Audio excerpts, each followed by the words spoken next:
Sherry Johnson, as a leader, are you demonstrating forgiveness? As a leader, are you demonstrating forgiveness? Sherry Johnson.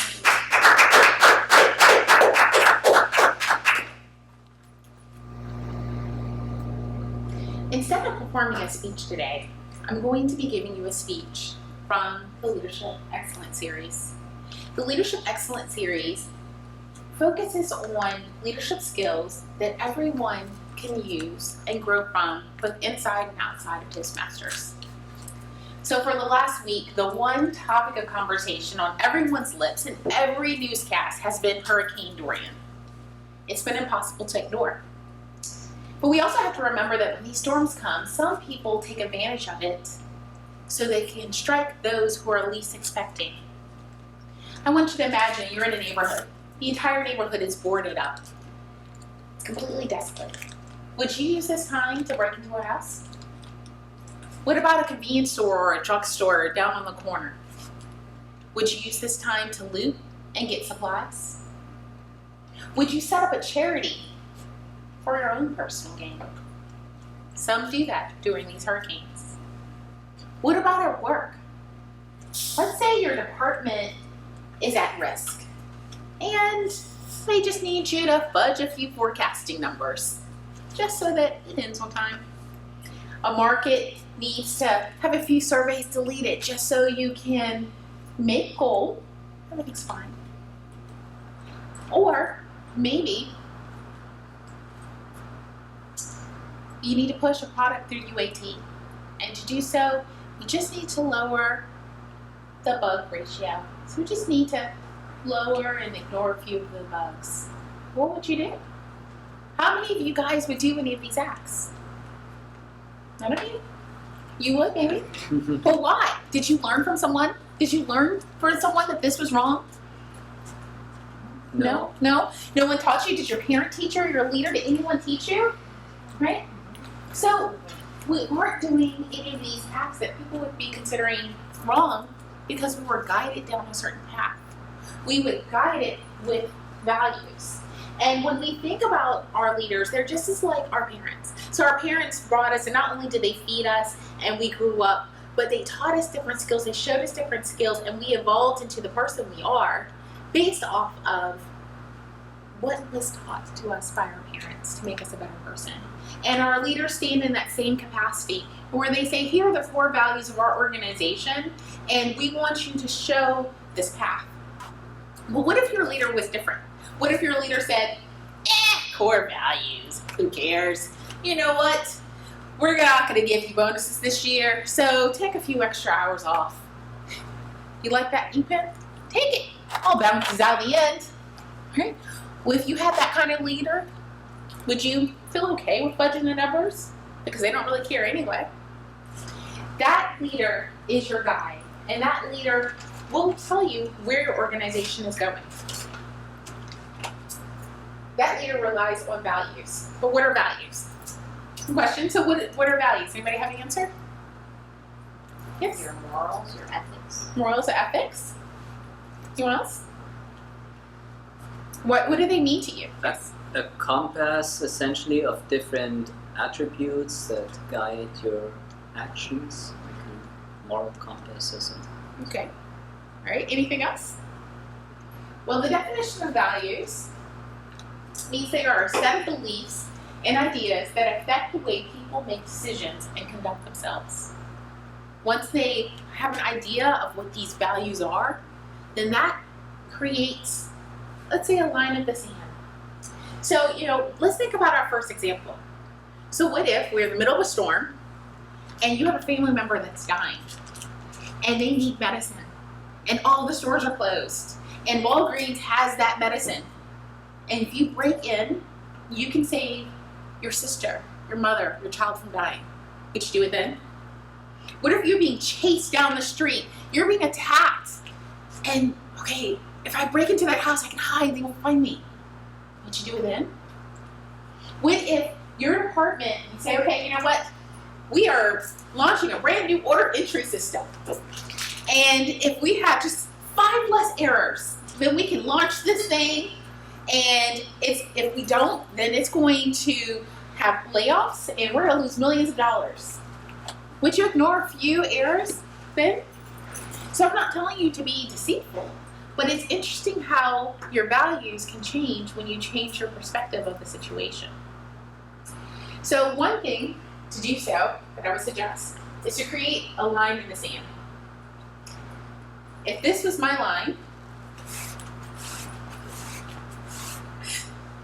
then I would say this is wrong and this is the right thing to do. And that line in the sand is our ethics. Those are our morals. Those are rules of conduct based off of rightness and wrongness. That line in the sand, just like sand moves. People walk over it. Water comes, the tide washes it away. And so sometimes you can't see that line in the sand. But you have to make it deep enough so you know where it is, so you understand what's the difference between right and wrong. Because if it's always shifting, your morals and your values are always shifting.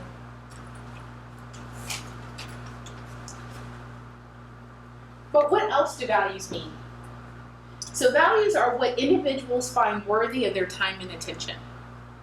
Okay? So I value a home-cooked meal, so I'm going to put all my time into that. I value traveling, so I'm going to put all my time and money into traveling. Value is also what do you put your time and attention into. So let's think about it in terms of Toastmasters. So we have two clubs out there. We have the Club Chatters. Club Chatters, they love guests. They love new activities. They love keeping people engaged, keeping people on their feet. They love converting guests into members. But what they don't like? Standard meetings. They don't like the educational path. The Club Doers, they love standard meetings. Here's the format. Here's the agenda. Let's stick to it.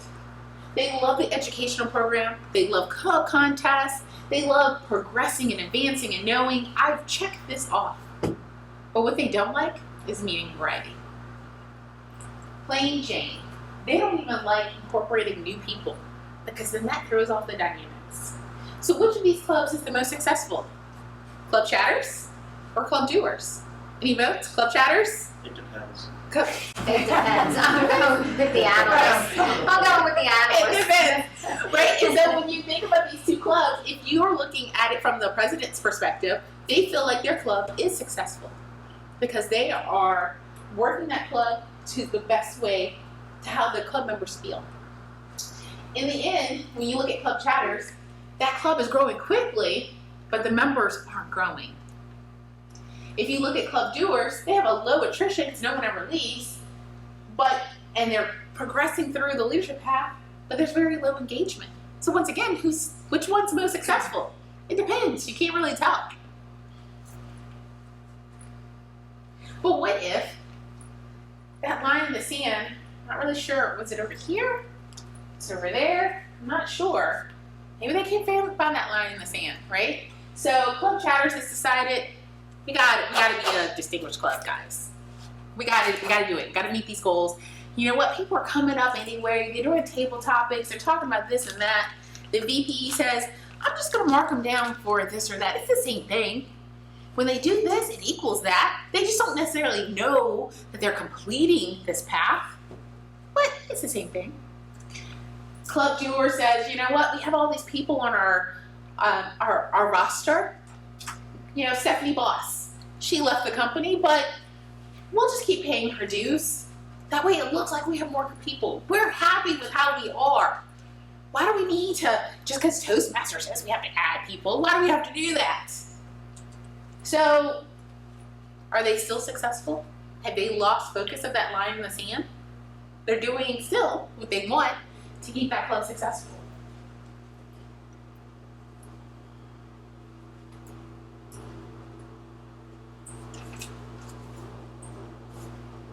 So how does a child, a team member, a club mate understand what to do? Well, they learn from their parents and they learn from their leaders. And their leaders can't just talk about it, they gotta do it. How many of you guys heard that phrase, don't just say it, do it? So that leader has to do 4 things. They have to talk, they have to explain, they have to show, and they have to recognize. Talking means they have to talk about their values all the time. This is my value, I believe in it, this is what I believe, and this is why I do this. Explaining. I made this decision because I believe in X. And I think it's going to be a strong decision because of my belief in X. Showing, hey, this is my value. See what it looks like. And finally, recognizing and rewarding. If you are epitomizing that value, we need to find that behavior and we need to share it with others. That's what our company does, right? We have core values. We are encouraged to submit VIP awards and certificates. And what we're doing is recognizing that behavior and showing them, hey, you are showing that behavior. We don't want you to have a problem with integrity. It's okay if the numbers are low, but I want you to have the integrity to speak up. And that's what we are doing through our core value process. We are recognizing and rewarding people who show our core values. But it's not just about that. As a leader, we have to move forward. So today's theme is forgive and forget. What if, as a leader, you held grudges? Last time I worked with that Rom, he just really, I'm going to do whatever not to work with that Rom again. How's the organization going to grow?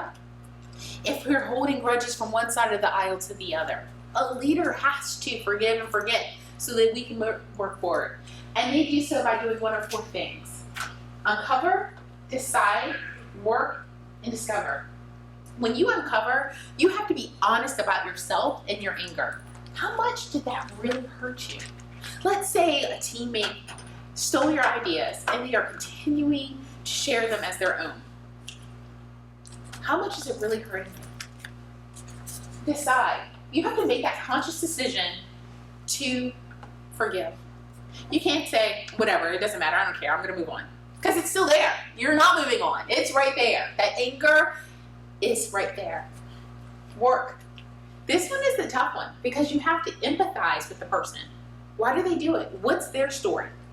You know what? Maybe James stole my presentation, but maybe things are going on with James at home that I don't know about. And I have to understand that. I'm not forgiving him. I'm not dismissing it. It was wrong. You lied, you cheated, you stole, you're a thief. But I have to empathize on why he would be driven to that point to do that. And finally, discover. Discover, find meaning and purpose in what you've been through. Say, why did this happen to me? Maybe I was beat up. Maybe I was walking home on campus and I was attacked and beat up. Why did this happen to me? Maybe because I'm a voice. Maybe I'm going to start up a college group to make sure that there are lights across campus. Why did this happen to me? How can I change? How can I help others? How can I move forward? This is what a leader does and shows so someone else can grow. And when you do this, you evolve.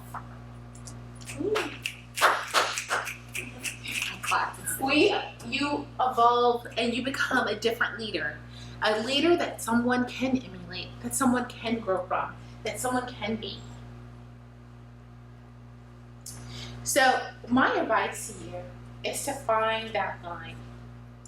Roy Disney once said, it's not hard to make decisions when you know what your values are. Make that line and stand, dig deep, so that even if you turn away, the line's right there. I know the line's right there. No matter how or what the situation is, that's the line. I'm not going to cross it. Do that so that you know what your values are. Do that and show that so other people know what their values should be. And continue to move forward, forgive, and forget.